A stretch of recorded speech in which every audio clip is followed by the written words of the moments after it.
Allons chercher la brebis égarée. Dans l'évangile de Jean, chapitre 10, verset 16, Jésus fait cette déclaration.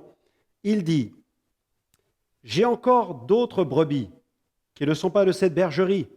Celles-là, il faut aussi que je les amène. Elles entendront ma voix et il y aura un seul troupeau et un seul berger. Amen. » Imaginez quelques instants que vous êtes en vacances dans une région très boisée. Vous avez choisi pour lieu de résidence un gîte rural implanté au cœur d'une immense forêt.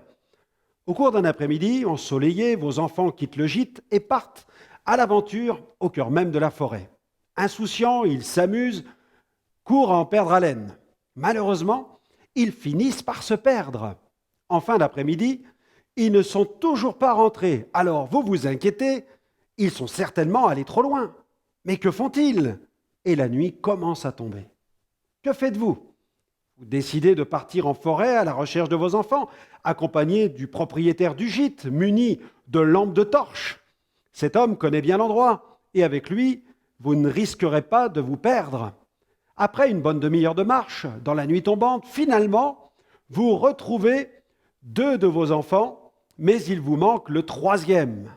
Les recherches reprennent, mais la nuit tombe peu à peu. Les batteries des lampes torches montrent des signes de faiblesse et les 2 enfants retrouvés sont très fatigués. Des éclairs commencent à illuminer le ciel, un orage se prépare. Il faut alors se mettre à l'abri. Il faut prendre une décision. Le propriétaire, quant à lui, conseille de faire demi-tour et de faire appel au secours. De retour au gîte, vous prenez vos 2 enfants dans les bras et vous les serrez très fort. Quelle joie de les avoir retrouvés. Mais êtes-vous en paix? Non.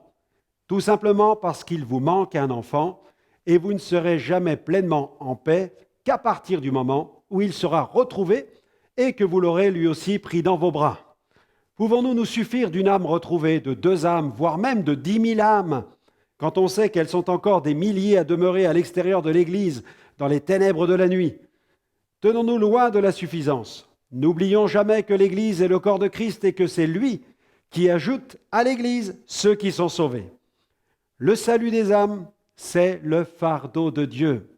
Alors je vous recommande une prière.